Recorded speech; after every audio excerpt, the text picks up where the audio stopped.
안녕하세요. 우리 마음속에는 우리가 미처 알지 못하는 또 다른 내가 살고 있다는 생각 해보신 적 있나요? 때로는 나 자신도 이해할 수 없는 감정에 휩싸이거나 왜 그런 행동을 했는지 스스로도 설명하기 어려운 순간들이 있습니다. 오늘 우리는 바로 그 마음의 깊은 곳, 우리 안에 숨겨진 또 다른 나의 모습을 찾아 떠나는 특별한 여행을 시작하려 합니다. 이 여정을 시작하기에 앞서 만약 오늘 우리의 이야기가 당신의 삶에 작은 울림을 준다면 그 울림을 주변의 소중한 사람들과도 나눠주시길 바랍니다. 지혜를 나누는 것은 서로의 삶에 빛을 더하는 축복과도 같습니다. 구독과 알림 설정을 통해 앞으로 이어질 깊이 있는 탐구에도 함께 해주신다면 저희에겐 더 없는 큰 힘이 될 것입니다. 여러분의 따뜻한 마음이 저희가 계속해서 좋은 콘텐츠를 만드는 원동력이 됩니다.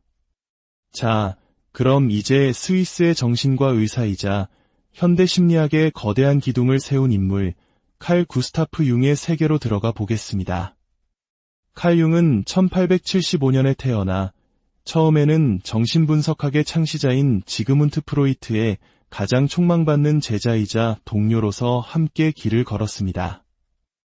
하지만 시간이 흐르면서 두 사람의 생각은 다른 방향으로 나아가기 시작했습니다.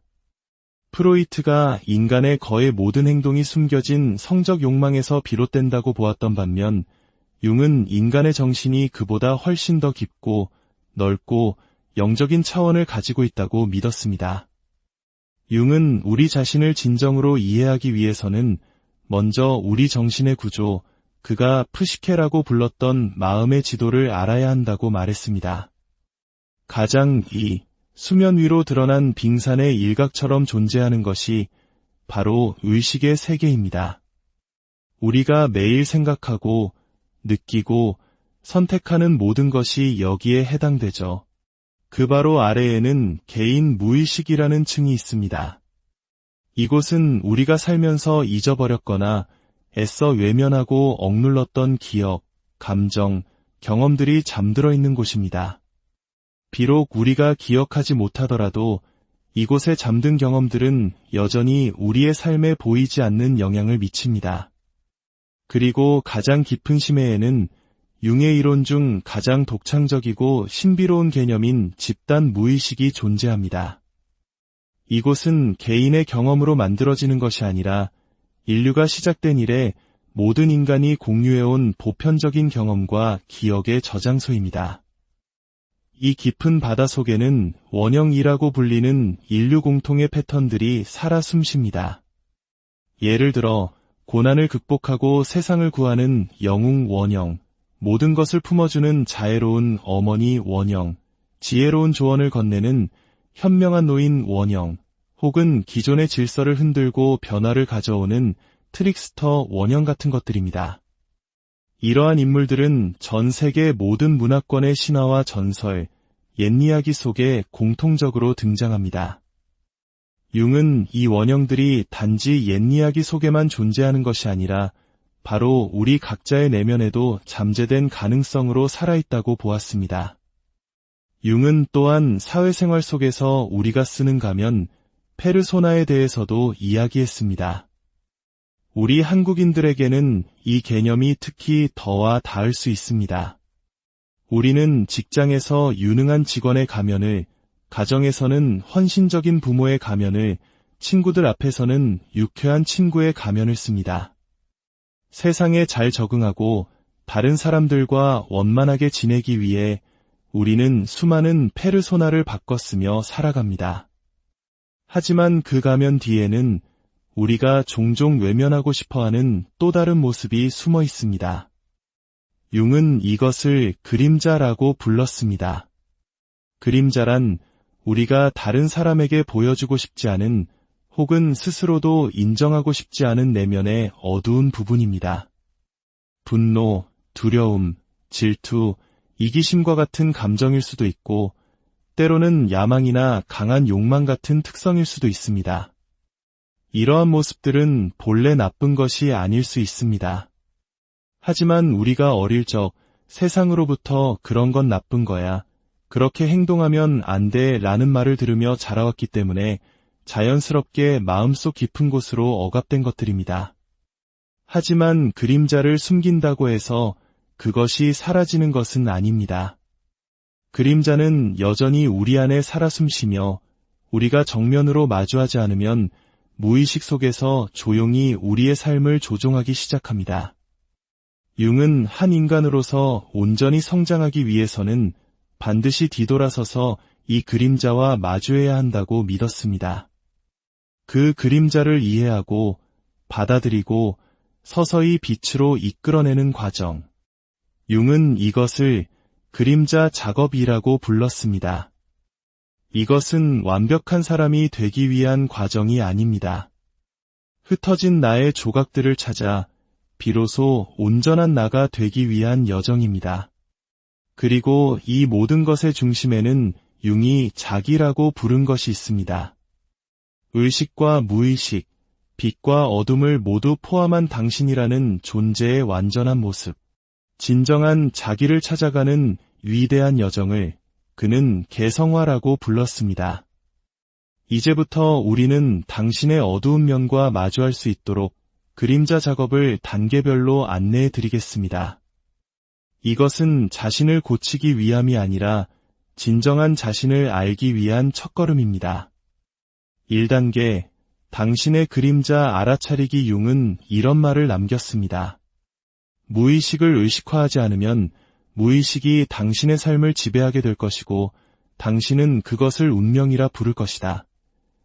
방금 우리가 이야기했듯이 그림자는 당신이 보통 무시하거나 부정하는 당신의 일부입니다. 분노, 질투, 이기심, 불안감과 같은 부정적인 감정뿐만 아니라 때로는 당신의 섬세한 감수성, 남다른 창의성, 혹은 사랑받고 싶은 강한 욕구처럼 긍정적일 수 있는 특성들도 포함될 수 있습니다. 어릴 적 거절당했거나 억압당했던 경험 때문에 이러한 모습들마저 그림자가 되어버린 것이죠. 이렇게 숨겨진 부분들은 사라지지 않고 무의식 속으로 스며들어 다른 방식으로 나타납니다. 예를 들어 별일 아닌 일에 쉽게 화가 치밀어 오르거나 과민 반응을 보이거나 다른 사람을 유난히 혹독하게 비판하거나 뚜렷한 이유 없이 방어적인 태도를 보이는 것. 이 모든 것이 그림자가 보내는 신호일 수 있습니다. 그림자가 자신을 드러내는 가장 흔한 방법 중 하나는 투사입니다. 이는 당신이 자신 안에서 보고 싶지 않은 모습을 다른 사람에게서 발견하고 비난하는 현상입니다. 만약 당신이 잘난 척하는 사람을 볼 때마다 참을 수 없이 화가 난다면 그것은 어쩌면 당신 내면에 인정받고 주목받고 싶은 욕구가 억압되어 있기 때문일 수 있습니다. 혹은 다른 사람의 게으름이 유독 당신을 불편하게 한다면 그것은 당신 스스로가 나태해지는 것에 대한 깊은 두려움을 가지고 있다는 신호일 수 있습니다. 당신의 그림자를 발견하는 좋은 방법은 다른 사람의 어떤 행동이 당신을 짜증나게 하고 감정적으로 만드는지 유심히 관찰하는 것입니다. 그리고 스스로에게 이렇게 질문해 보세요. 나는 왜 저 사람을 저렇게 비판하고 있는 걸까? 인정하고 싶지 않지만 혹시 내 안에도 저런 모습이 조금이라도 있는 것은 아닐까? 또 다른 유용한 연습이 있습니다. 신문 일면에 당신의 가장 끔찍한 단점들이라는 제목의 기사가 실렸다고 상상해 보세요. 그 기사에는 어떤 내용이 적혀 있을까요? 당신은 이기적이다, 불안정하다, 위선적이다, 게으르다, 의존적이다. 마음에 떠오르는 단어들이 무엇이든 그것이 바로 당신 그림자의 일부일 가능성이 높습니다. 그리고 그 단어가 당신을 더 불편하게 할수록 그 그림자를 정직하게 들여다보는 것이 더욱 중요합니다. 융은 또한 우리의 꿈이 그림자를 드러내는 통로라고 믿었습니다. 그림자는 무의식에 살고 있기 때문에 꿈속에서 낯선 사람, 어두운 형체, 괴물, 혹은 정체 모를 무언가의 상징적인 모습으로 나타나곤 합니다. 만약 꿈의 내용이 강렬하거나 깨어난 후에도 마음이 불안하고 불편하다면 그 꿈은 당신 자신에 대해 무언가 중요한 이야기를 하려는 것일 수 있습니다. 스스로에게 물어보세요. 이 꿈의 이미지는 나 자신에 대해 무엇을 보여주고 있는가? 이 작업을 시작하는 가장 간단하고 강력한 방법은 그림자 일기를 쓰는 것입니다. 매일 당신이 감정적으로 반응했던 순간들, 상처받고 질투하고 분노하고 비판했던 순간들을 기록해보세요. 그리고 자문해보는 겁니다. 무슨 일이 있었는가? 나는 어떤 감정을 느꼈는가? 일이 나에게 그토록 큰 영향을 미쳤을까? 나의 어떤 부분이 이 상황에 관련되어 있는 걸까? 처음에는 답이 피상적이거나 혼란스러울 수 있습니다. 하지만 꾸준히 쓰다 보면 점점 더 명확해지는 것을 느낄 수 있을 겁니다. 서서히 당신은 어떤 패턴을 발견하게 되고 당신이 어떤 자신의 모습을 애써 외면해 왔는지 이해하기 시작합니다. 그리고 시간이 지나면 그 모습들이 더 이상 그렇게 두렵게 느껴지지 않게 될 것입니다. 당신의 그림자를 명확히 볼 수 있게 되면 더 이상 그것으로부터 도망치는 대신 함께 나아갈 수 있습니다. 이것은 자신을 고치는 것이 아닙니다. 자신을 온전히 이해하는 것입니다. 진정한 성장은 바로 거기서부터 시작됩니다. 2단계, 판단 없이 당신의 어두운 면 받아들이기. 칼 융은 말했습니다. 가장 무서운 것은 자기 자신을 온전히 받아들이는 것이다. 질투, 분노, 자만심, 불안감 같은 당신 내면에 숨겨진 부분들을 보기 시작했다면 다음 단계는 그것들을 있는 그대로 받아들이는 것입니다. 그리고 바로 이 지점에서 많은 사람들이 길을 잃습니다. 우리는 어릴 때부터 오직 우리의 좋은 면만을 보여주도록 배웠습니다. 바르게 행동해라. 자신감을 가져라. 친절해야 한다. 화내지 마라. 이기적으로 굴지 마라. 약한 모습을 절대 보이지 마라. 이러한 메시지는 가족, 친구, 학교, 사회 등 우리 주변 모든 곳에서 끊임없이 주입됩니다. 그러니 우리 내면에서 어두운 무언가를 발견했을 때 본능적으로 그것을 밀어내거나 숨기려 하는 것은 어쩌면 당연한 일입니다. 하지만 융은 진정한 치유는 그림자로부터 도망치는 것이 아니라 오히려 정직하게 그것을 향해 돌아설 때 시작된다고 믿었습니다. 당신이 보여주지 말라고 배웠던 그 불편한 부분들, 그것들도 여전히 당신의 일부입니다. 그리고 그것들 없이는 당신은 언제나 무언가 빠진 듯한 공허함을 느끼게 될 것입니다.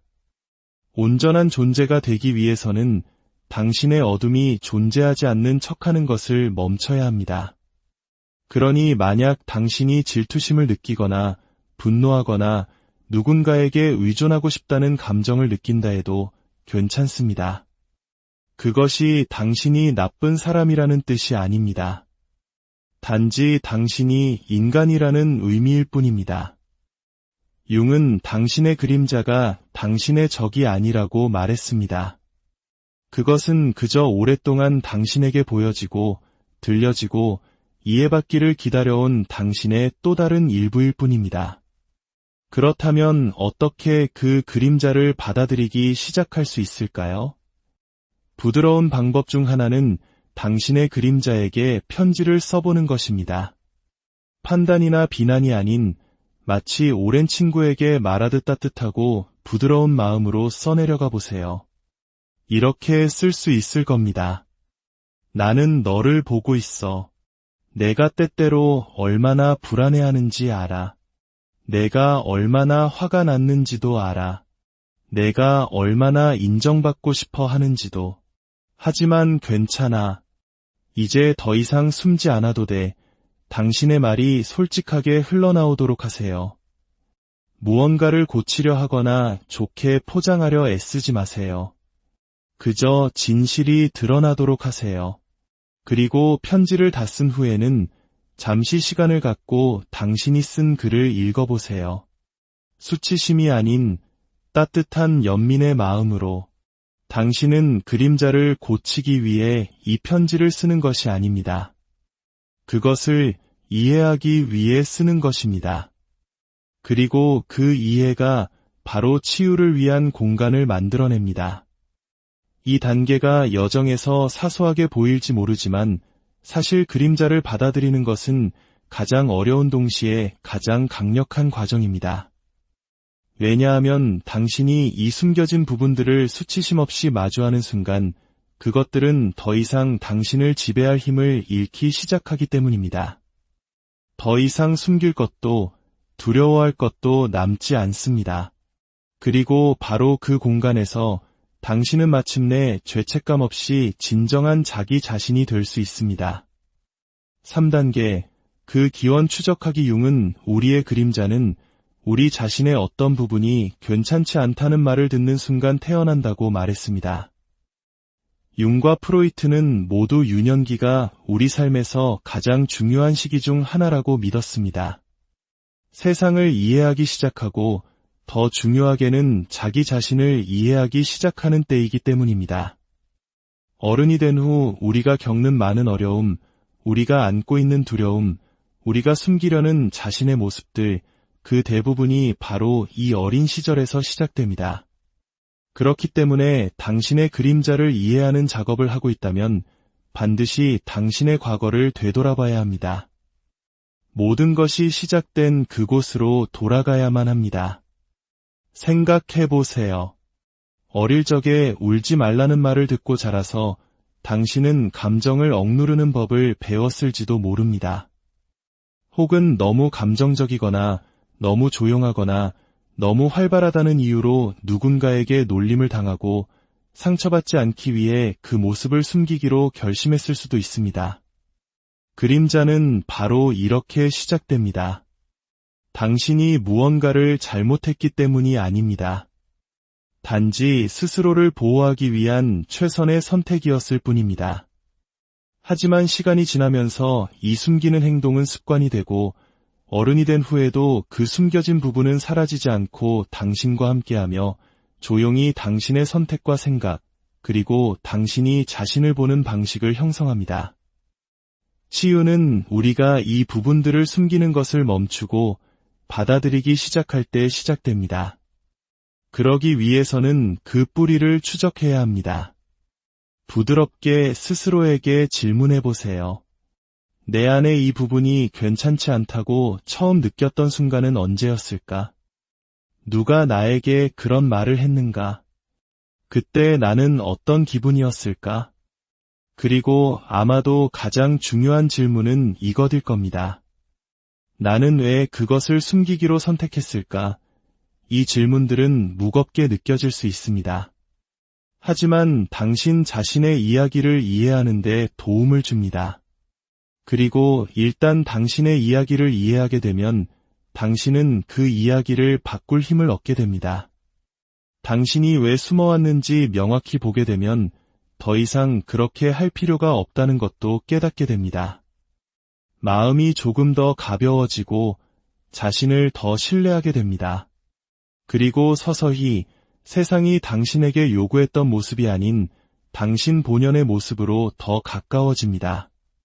치유의 여정에 있다면 과거를 돌아보는 것으로부터 시작하세요. 분노가 아닌 온화함과 정직함으로.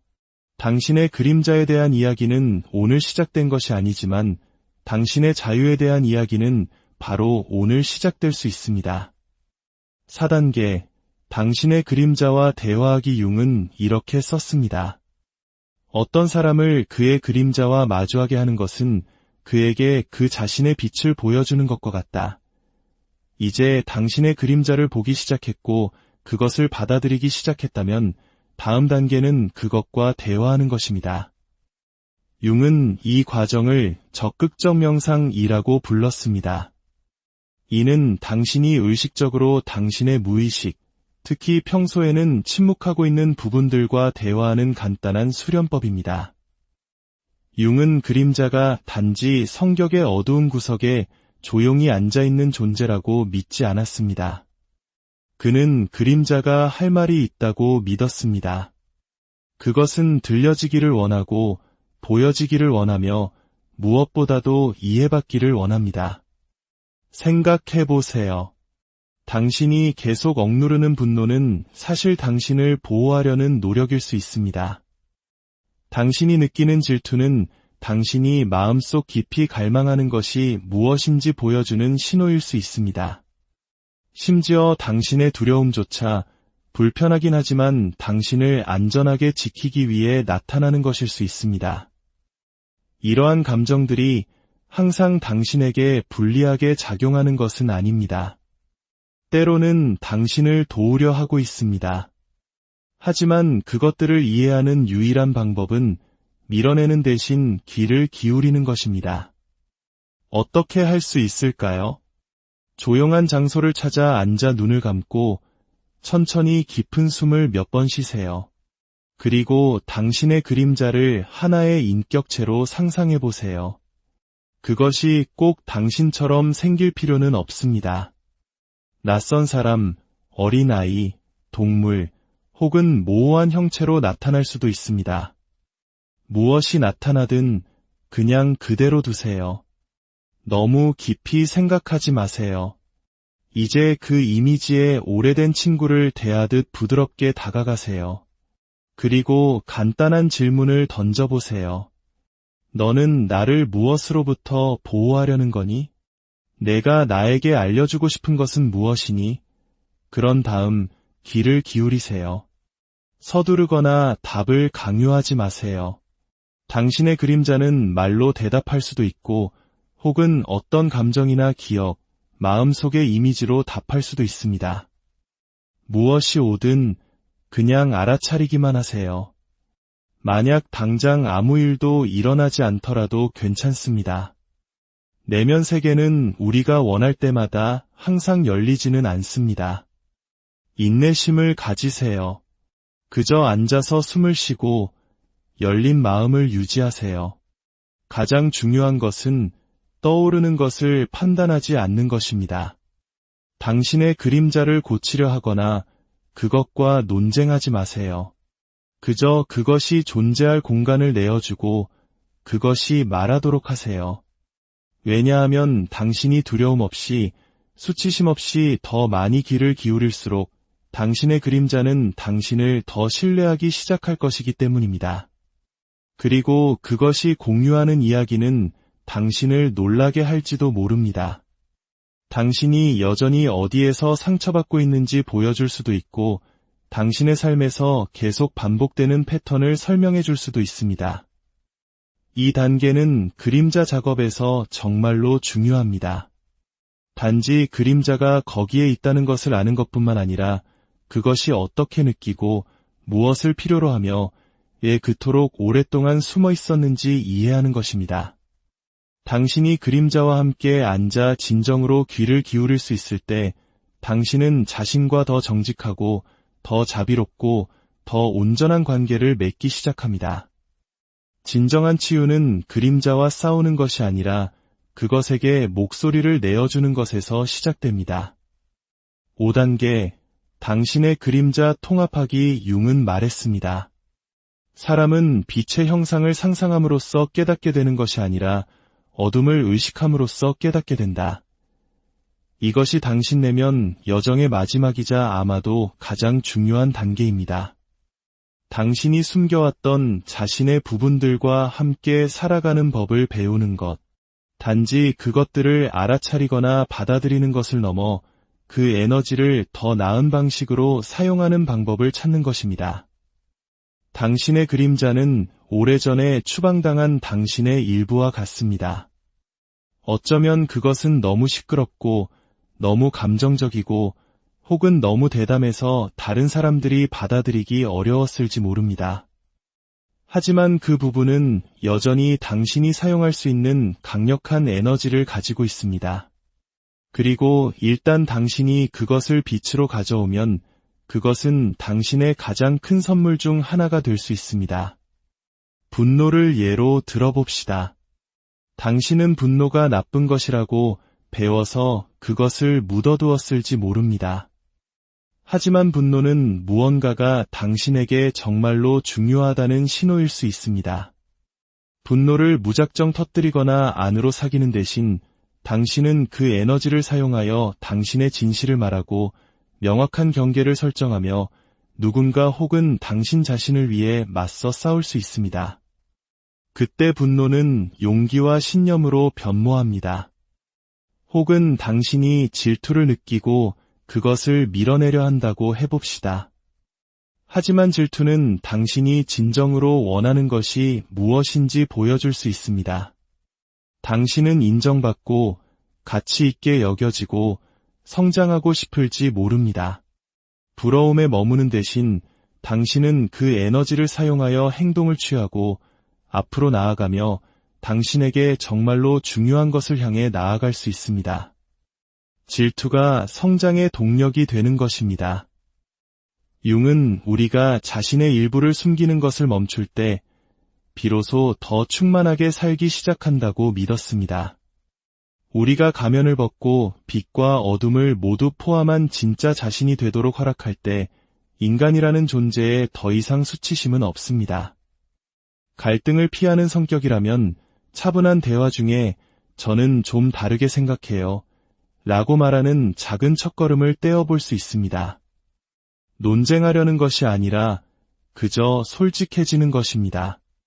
처음에는 어색하게 느껴질 수 있지만 당신 내면의 조용한 목소리가 말하도록 허용하는 것이 중요합니다.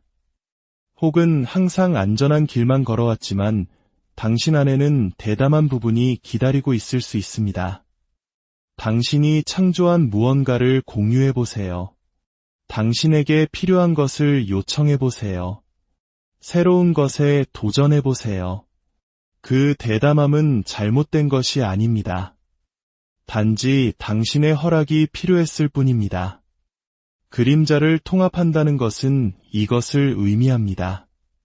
당신의 그림자를 머리로만 이해하는 것이 아니라 당신의 실제 삶에서 그것이 친절하고 안전한 방식으로 나타나도록 길을 찾아주는 것. 당신은 다른 누군가가 됨으로써 온전해지는 것이 아닙니다. 당신은 당신의 모든 조각을 끌어안음으로써 진정한 당신 자신이 됨으로써 온전해집니다. 오늘 우리의 이야기가 여러분 각자의 마음속을 들여다보는 작은 등불이 되었기를 바랍니다. 내 안의 그림자를 마주하는 여정은 때로 두렵고 고통스러울 수 있지만 그 끝에는 더 큰 자유와 온전함이 기다리고 있습니다.